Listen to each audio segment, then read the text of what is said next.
저와 여러분이 신앙생활 하는 가운데 정말로 예수 믿는 것에 흔들림이 없습니까?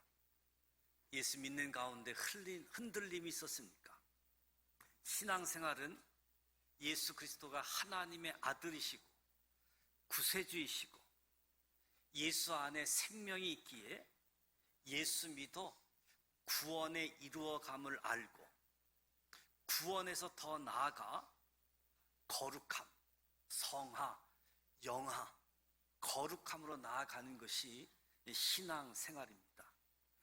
우리에게 주어진 하나님의 사랑은 어떤 것입니까? 하나님과 우리와의 관계는 어떤 것입니까? 하나님께서 저와 여러분에게 베푸신 사랑, 어떤 사랑인지 아십니까?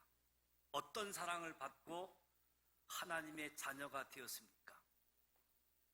이것을 얼마만큼 생각하면서 사십니까? 이것을 얼마만큼 생각하고 살아가느냐가 우리 신앙의 척도이기도 하고 성령의 열매를 맺는 동기가 되어질 겁니다. 오늘 1절 말씀에 보라, 보라. 아버지께서 어떠한 사랑을 우리에게 주사 하나님의 자녀라 일컬음을 얻게 하셨는고 보라. 하나님께서 우리를 사랑하시는 그 사랑의 종류가 어떤 것인지 알게 되어질 때, 그 사랑을 깊이 생각하게 되어질 때 감탄, 충격이 금할 길이 없어서 보라라고 외치는 겁니다. 길 가는 사람에게 보라라는 의미가 아니라 감동, 충격이 있는 이 사랑 보라라고 이야기하는 거지요. 세례 요한이 예수님을 볼 때 보라, 세상 죄를 지고 가는 하나님의 어린 양이로다. 지나가는 사람 보라고 부르는 것이 아니라 감동, 감탄이 담겨져 있는 하나의 신음과 같은 표현입니다. 세상을 살아가면서 겪는 여러 가지 감동이 있지만 사랑과 용서의 감동보다 더 깊은 감동은 없습니다.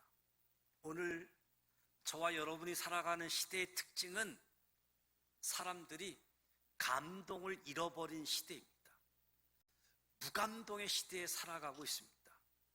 메마른 사막처럼, 바닥난 우물처럼 눈물이 말라버린 사람들로 살아가고 있습니다. 요즘 각종 뉴스를 듣게 되어지면 이해할 수 없는 묻지마 살인, 각종 살인 소식을 접하게 되어집니다. 마치 우리 사회에 죽음의 영이 찾아온 것처럼, 살인의 영이 찾아온 것처럼 사람 죽이는 것이 일상적인 사건처럼 되어버렸습니다. 죄의식도 없습니다.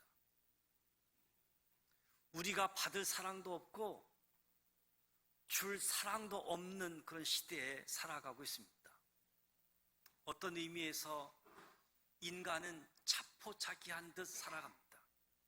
그러나 하나님은 결코 포기하지 않으십니다. 하나님은 그럼에도 불구하고 우리를 일방적으로 사랑하시고 지금도 무조건적으로 사랑하고 계십니다. 실로 엄청난 하나님의 짝사랑이라고 할 수 있겠지요. 하나님은 2000년 동안 우리를 기다려 오셨습니다. 지칠 줄 모르는, 한 번도 변하거나 후회하지 않는 사랑을 하나님 지금도 계속하고 있습니다. 비록 이 사랑을 한 번도 받지 못한 사람이라 할지라도, 아직도 이 사랑을 깨닫지 못한 사람이라 할지라도 하나님은 포기하지 않고 그 사람이 하나님의 사랑을 깨닫기를 기다리고 있습니다. 구약의 호세아를 보게 되어지면 하나님의 사랑의 깊이 조금은 이해할 수 있게 되어지는데, 호세아는 음란한 아내를 취하여 음란한 자식을 낳으라는 하나님의 명령을 받고서 고멜이라는 여자를 사랑하고 고멜이라는 여자와 결혼하게 되어지지요. 고멜은 음란한 이스라엘을 상징했습니다. 엄청나게 추잡한 여인이라 할지라도 버릴 수 없는 호세아의 입장이 곧 하나님의 입장이라고 할 수 있겠지요.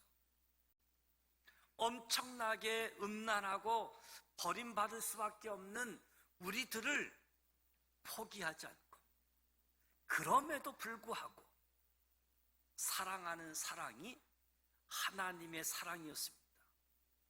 예뻐서 사랑하거나 잘나서 사랑하는 것이 결코 아닙니다. 하나님은 우리를 사랑하시기로 결정하셨습니다. 우리를 사랑하기로 결정하셨고 자기 아들을 십자가에 희생시키심으로 그 하나님의 사랑을 보여주셨고 그 사랑, 하나님의 사랑을 완성시켰습니다. 하나님은 우리에게 어떤 사랑을 주셨습니까? 어떤 사랑을 받으셨습니까? 1절에 하나님이 우리에게 보여주신 사랑이 나타납니다. 하나님이 보여주신 사랑은 하나님의 자녀라 일컫는 사랑을 주셨다. 하나님의 자녀라 일컫는 사랑. 이 말은 본래 저와 여러분이 하나님의 자녀가 아니었다는 사실을 알게 해주는 거죠. 우리가 하나님의 자녀이기는커녕 하나님과 원수 관계였던 사람. 요한복음 8장에 보면 너희 아비 마귀에게서 났으니 너희 아비의 욕심을 너희도 행하고자 하느니라. 저는 처음부터 살인한 자요 진리가 그 속에 없으므로 진리에 서지 못하고 거짓을 말할 때마다 제 것으로 말하나니 이는 저가 거짓말쟁이요 거짓의 아비가 되었습니다. 우리의 아버지가 하나님이 아니라 마귀였다는 겁니다. 그렇기 때문에 마귀의 욕심이 내 안에 있고 마귀의 살인성이 내 안에 있고 마귀의 거짓이 내 안에 있음을 확인할 수 있게 되어지는 거지요. 그렇습니다. 우리의 아비는 마귀였습니다. 하나님이 아니었습니다. 에베소서 2장 1절에 우리는 허물과 죄로 이미 죽은 사람, 세상 풍속을 쫓고 공중의 권세 잡은 자를 따라다녔던 불순종의 아들들이라고 기록합니다. 저와 여러분이 본질상 진노의 자녀이지 하나님의 자녀가 아니었습니다. 그럼 도대체 이러한 인간이 어떻게 하나님의 자녀가 될 수 있었단 말인가? 어떻게 하나님의 자녀가 될 수 있었는가? 성경은 하나님이 우리에게 보여주신 사랑을 너는 내 자녀다. 너는 내 자녀다. 하나님의 자녀가 되는 것이 바로 하나님의 사랑, 하나님의 은혜입니다.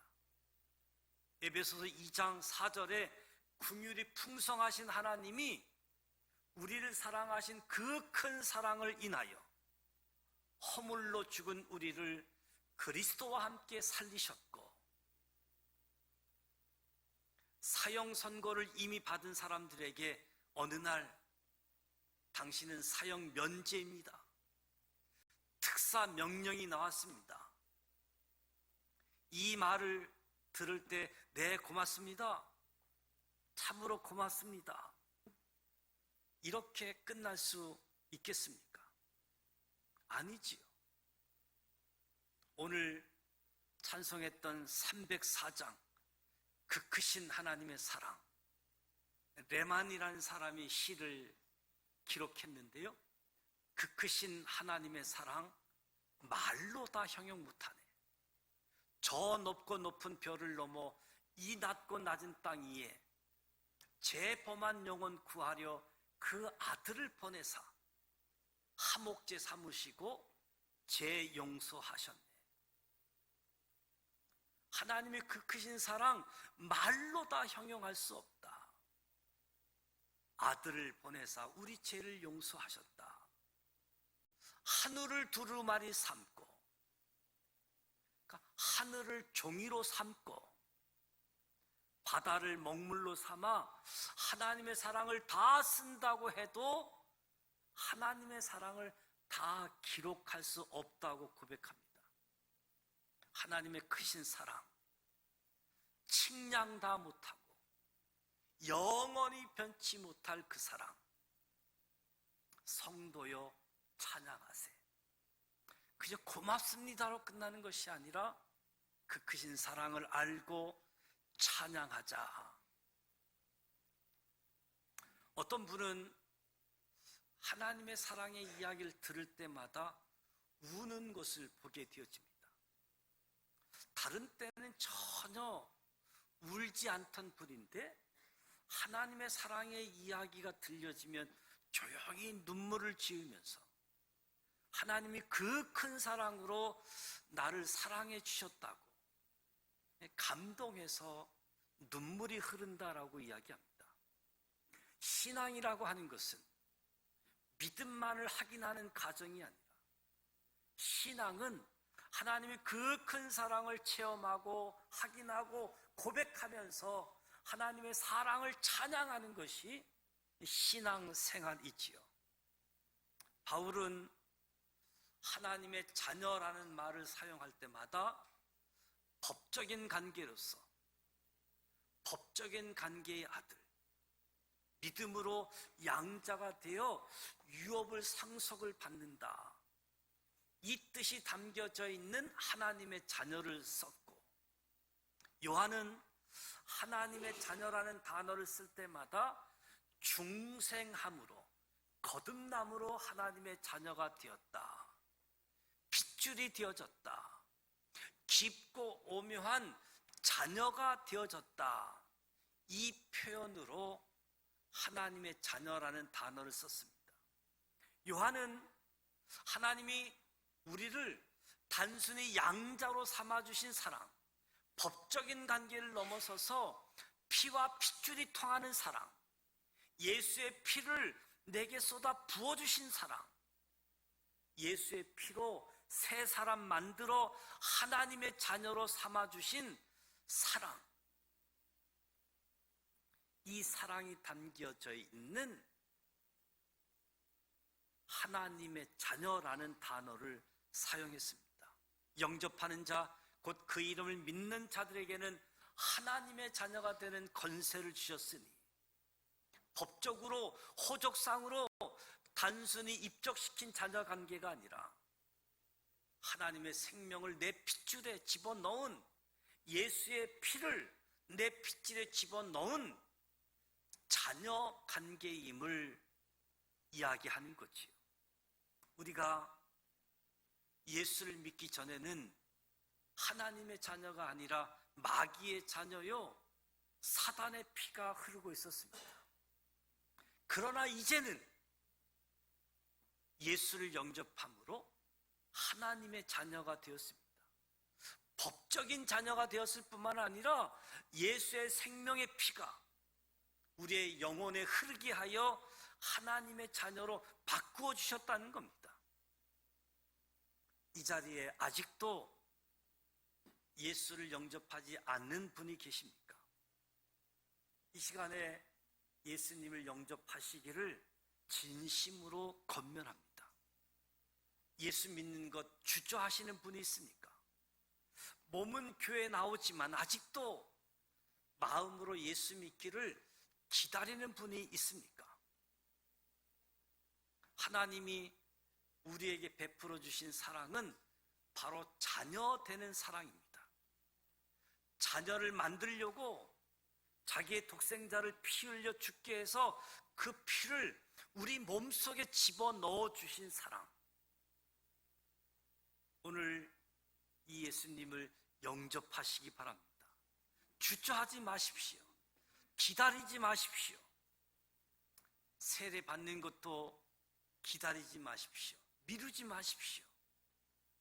결심하십시오. 그리고 하나님의 자녀가 되시기를 축복합니다. 이미 하나님의 자녀가 되셨다라고 생각하는 분에게도 권면합니다. 정말 하나님의 자녀가 된 사실을 확신하고 믿고 있습니까? 단순히 법적으로만 믿는 것은 아닙니까? 오늘 성경은 이것을 분명하게 믿으라고 다시 한번 권면합니다.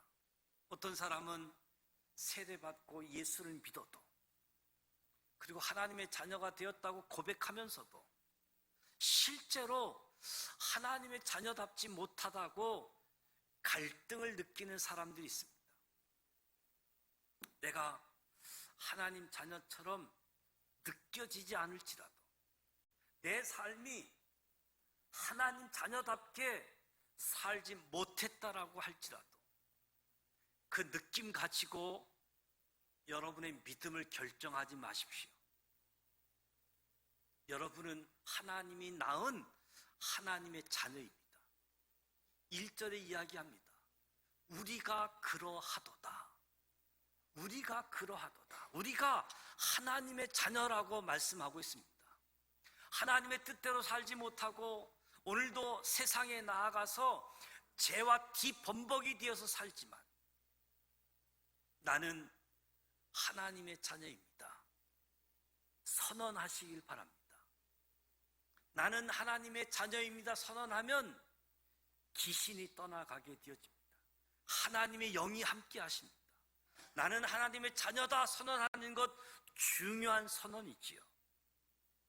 세상 사람들이 우리가 하나님의 자녀가 아니라고 비웃을지 모릅니다. 니까짓 게 무슨 교인이야? 니까짓 게 무슨 집사야? 조롱할지라도 나는 하나님의 자녀라고 선언하십시오. 하나님의 자녀라고 주장하십시오. 세상이 우리를 알지 못하고 우리가 하나님의 자녀임을 알지 못하기에 우리를 보고 자기와 똑같은 사람인 줄 착각하고 있습니다.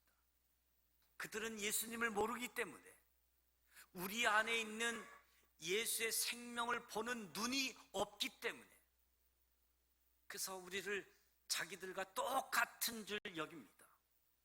그러나 저와 여러분 안에는 생명이 있습니다.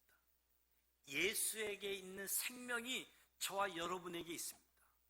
부활의 생명이 우리 안에 있습니다. 확신하시고 믿으십시오. 어쩌다가 술 한잔 하셨습니까?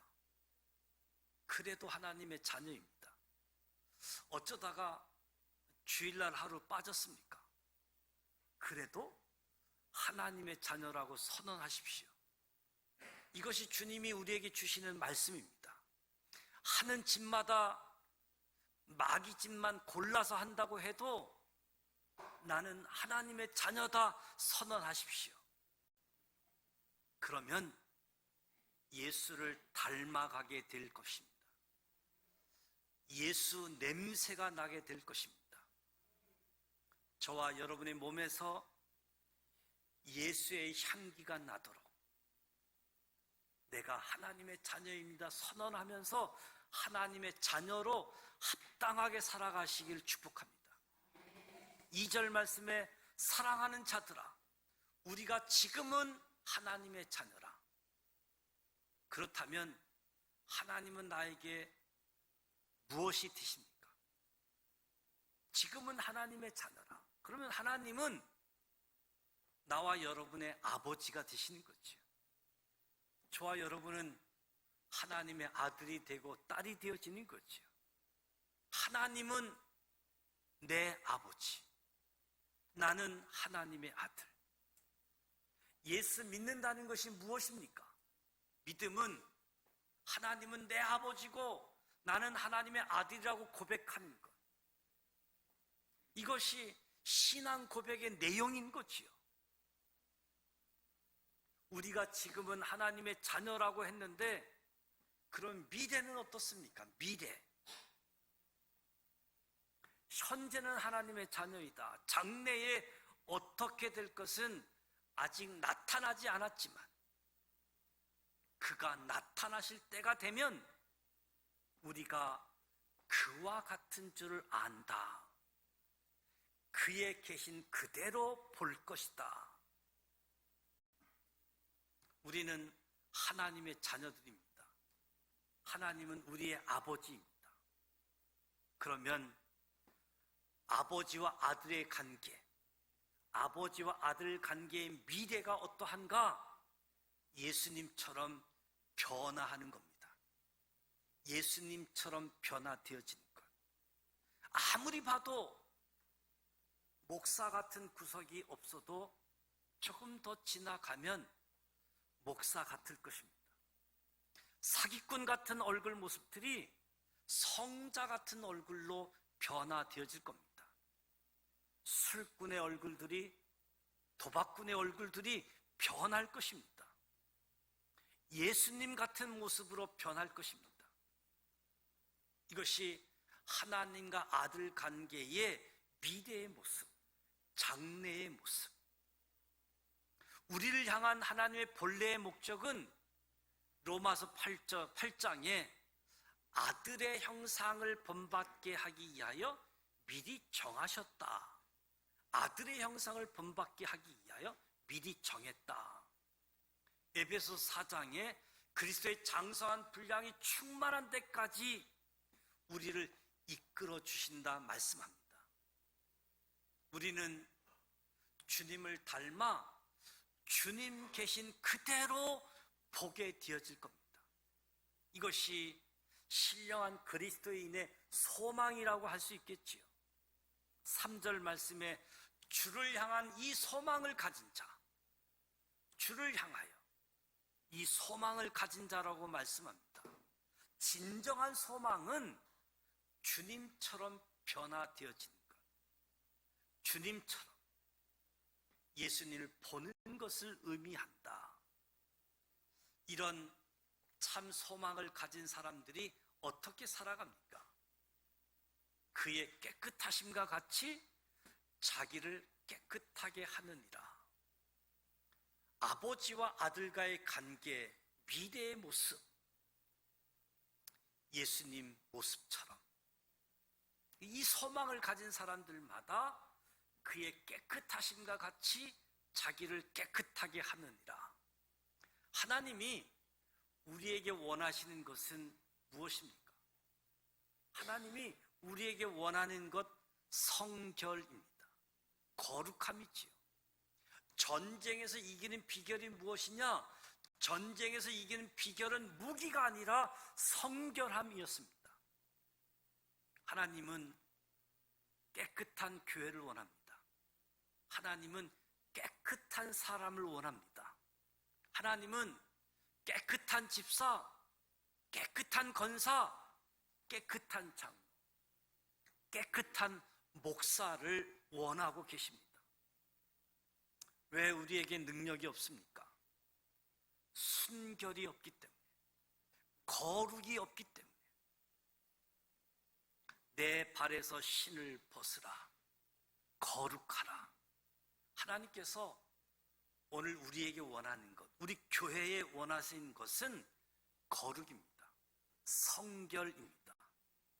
선교 구제는 그 다음이지요.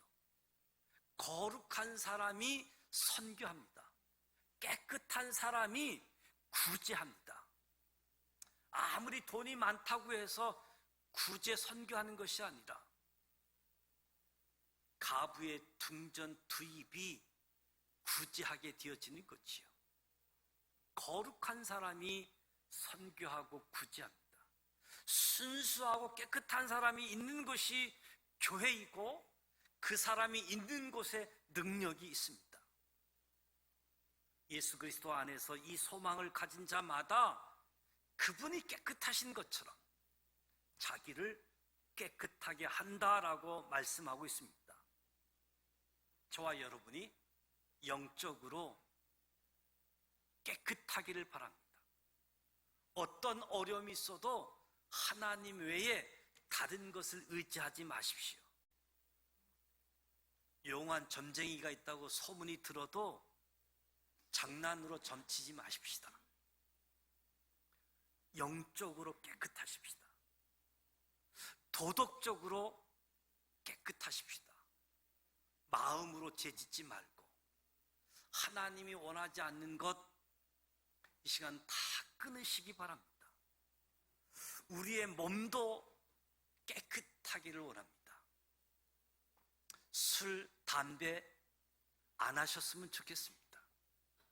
우리의 몸이 하나님의 집, 하나님의 성전입니다. 왜 하나님의 집에 그 독한 담배 연기를 들락날락 해야지 되겠습니까? 우리의 몸이 하나님의 성전이다. 영적으로 깨끗하고 도덕적으로 깨끗하고 몸도 깨끗해서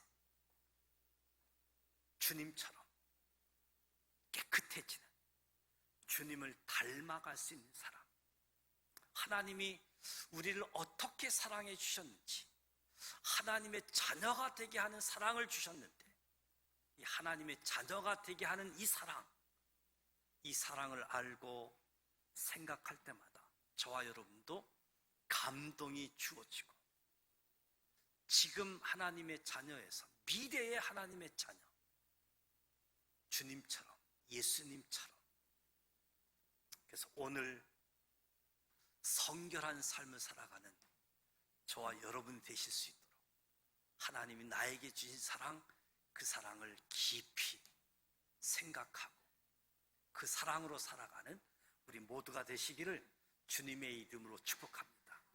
기도합니다.